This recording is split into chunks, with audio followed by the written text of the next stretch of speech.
Hey guys, welcome back to the channel. Today I'm going to be showing you how to service your dirt jump bike or anything hardtail, no gears. So first things first, I'll go through, make sure everything's tight, make sure the top cap's tight. You got to make sure you don't do this too tight, otherwise you can crush your headset bearings and you'll need to buy some new ones in. So it's a good idea to have a torque wrench, which I don't have, so I just kind of make sure it's tight enough that there's no play in the fork and not too tight that it doesn't crush the bearings.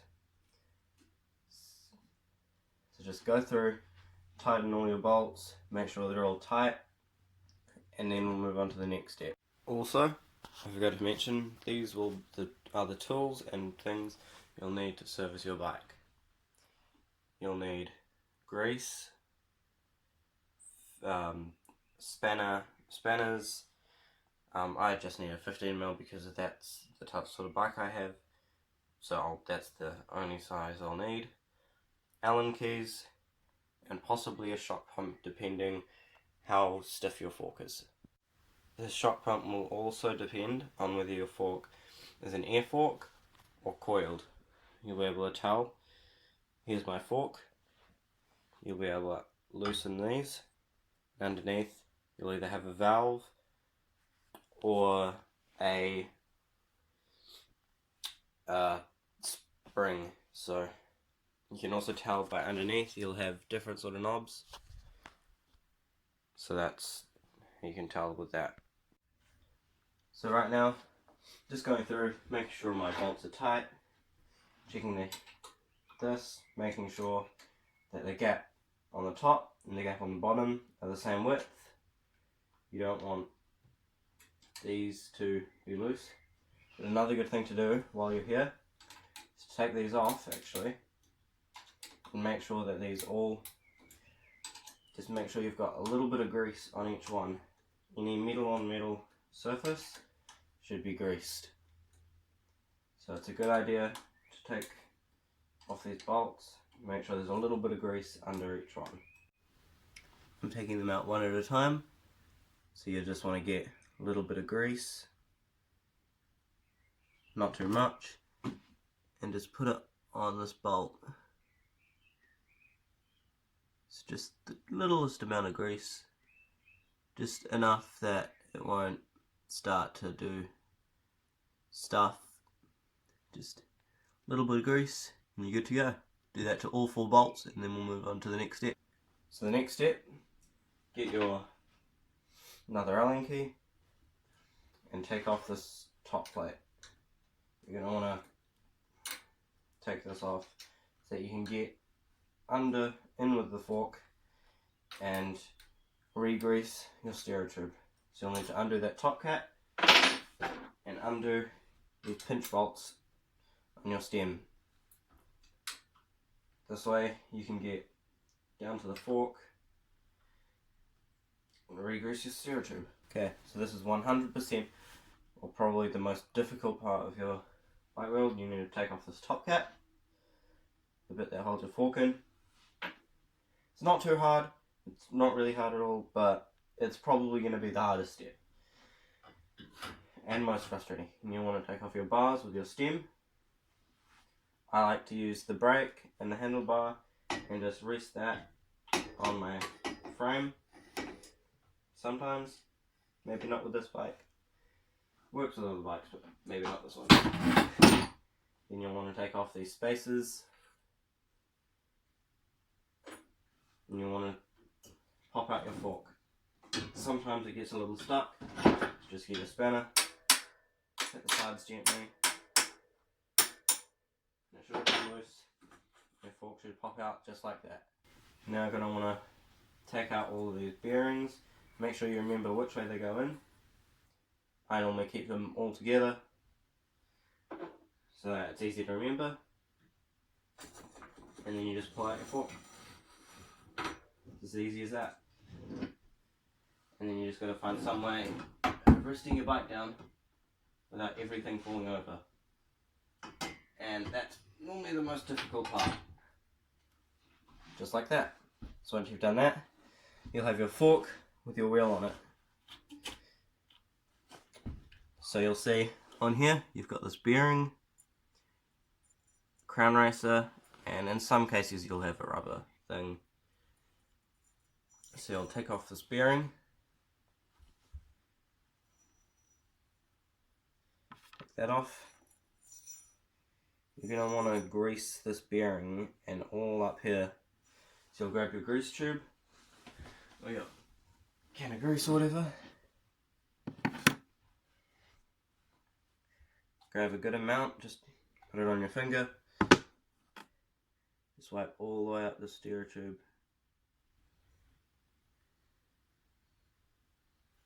This is just something I like doing. So just make sure it's all slippery.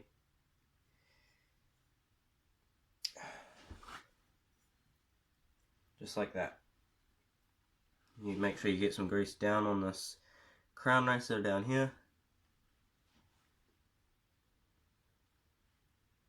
All the way up and around. Then you get your bearing. Sometimes you don't have to do this, but I just rub the rest of the grease back on that bearing, chuck it back on. There you are. That's the fork done. So just go put your fork somewhere where it won't annoy you, and then move on to the frame. If you want to do the same thing, similar, grab some grease, take out the bearing from the top tube, put that down somewhere safe, and just re-grease in your headset. You don't want heaps, you just want enough that it's greased and it won't start to give you problems. Just make sure that's all greased. Then you can put your top bearing back in. You can grab your fork, chuck that back in.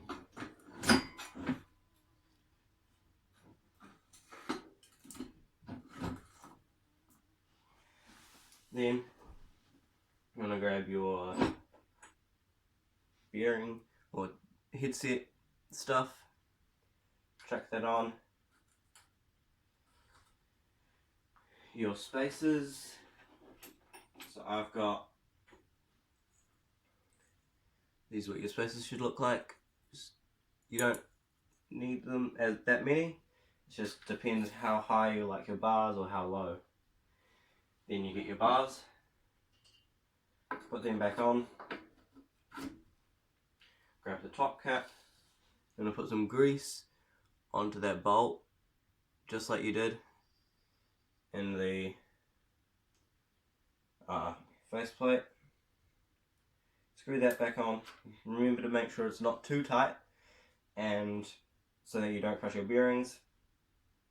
And then do the pinch bolts, making sure your bars are straight, and then we'll go to the next step. So I'm just making sure this top cap is tight, but not too tight. You want a good way I like doing it, grabbing the bars, resting it up against the wall, getting the front tire, putting up against the front wall. When you push and then pull back, if it's too loose, you'll be able to see movement between the fork and the headset. So just do that a few times, make sure you can't see any movement. If you can't, it should be tight. I sometimes give it a little bit more of a twist just to make sure it's tight, and then move on. So you're going to make sure when you're tightening these pinch bolts in your stereo tube that you do a little bit on each side and then a little bit on this side.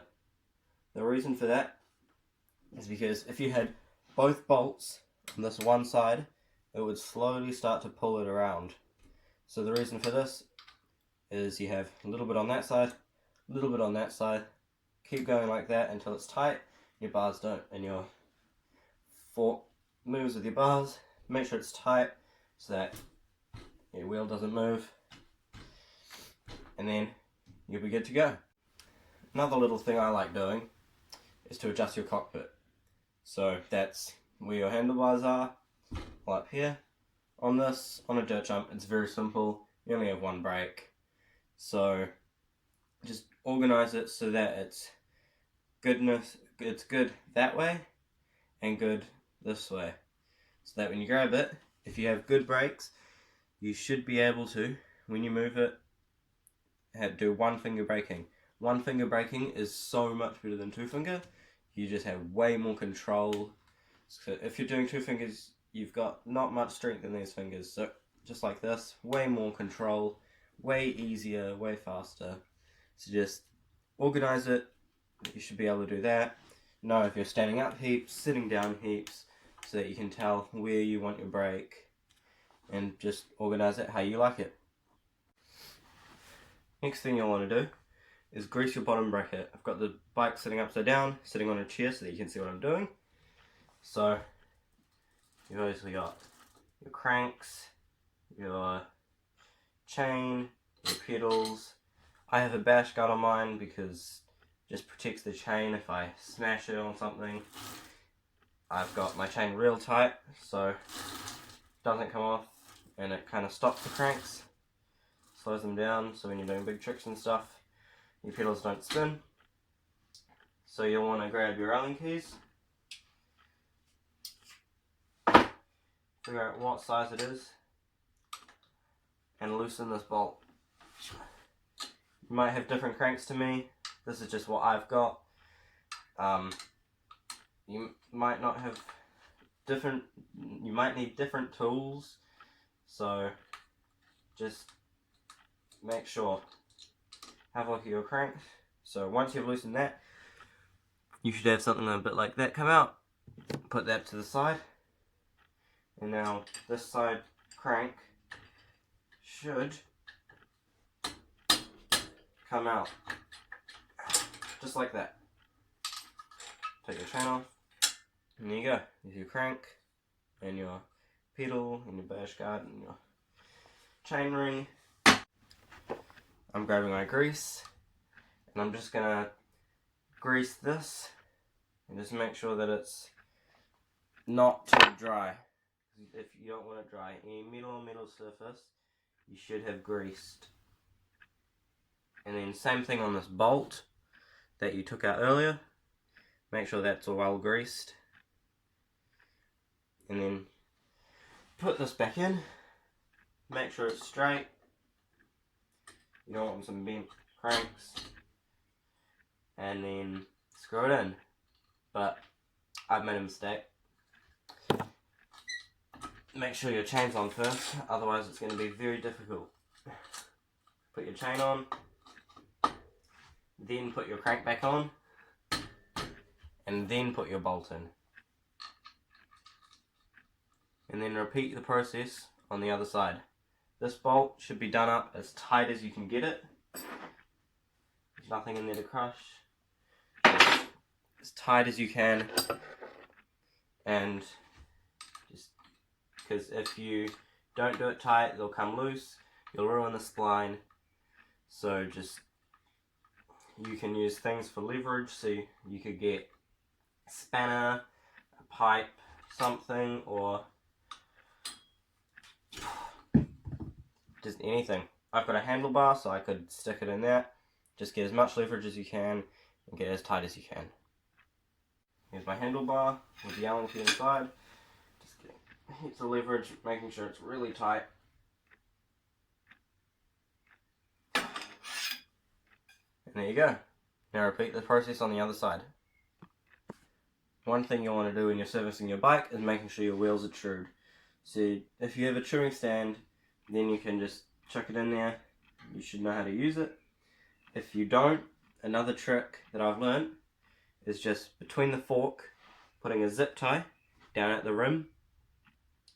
Just making sure, cutting it to size, and then you can just kind of tell. So I've got my wheels trued already, because at the bike shop, and then you'll move on to the next step. Alright, so the next step I'm doing is making sure my disc is straight. You'll be able to do this with something like a cloth or anything like that. Just spin it, and when you see, you should be doing this up the other way. So there is a proper tool for this, which I don't have. So you'd put it on and then just bend it. But I'm just going through. If I hear a sound, so I can see between the caliper that the disc is too far that way, So I'll take it around to that spot and pull it the other way. And then making sure it's straight. Seems to be straight. So then you move on to the next step. This is probably going to be one of the most boring steps, just taking your pedals out and making sure that the pedal bolts are greased. So just take them out. This can be annoying sometimes. Just another thing, just making sure it's greased so that your bike rides smoothly. Peel out, grab some grease. I'm just using this mobile grease stuff. It's backwards, but you can read backwards, hopefully. So just grab the pedal, put some grease on this bolt here, into the pedal, and then put it back in. You'll then want to repeat this process on the other side. So I've got my other pedal off, grab the grease, grease your pedal, just that bolt, and then bolt it back in. So now, sometimes when you've got a bike, your seat post will get a bit loud. My one doesn't seem too loud, but sometimes when you put pressure on it, it'll start making noises. To fix that, what you want to do, in my case, you'd undo these Allen keys, and some it's a quick release. Take the seat post out, put a little bit of grease on, put it back in, and it should fix the noise. So now you're pretty much finished. The rest is kind of just tune the bike to how you want it, how it sounds or feels good and nice. So as I said earlier, with the fork, you might want to put in more pressure, less pressure. Use one of these. It's called a shock pump. Just pumps it in. So I'll demonstrate. Take off this cap on the top. And then there's this little knob on the end. You'll put that in and screw it in all the way. And you'll have a valve on here. I've pumped mine up to 75, but it's a jump bike. So general mountain bike, I'd put in, if it's air in both, I'd put in maybe 50 in both, maybe. It's just, it completely depends on how much you weigh, how much it feels nice to you. You don't also want to make sure that your fork isn't bottoming out all the time. So, we've pretty much come to the end of this video. Next step, I'd just clean your bike. Just clean it. Give it a service maybe once a month or two, depending how much you ride it. Always wash your bike, it makes a huge difference. So if you wash your bike after every ride, you'd be surprised. So as always, subscribe, hit the like button, and share my channel with your friends, and I hope you enjoyed. See you later.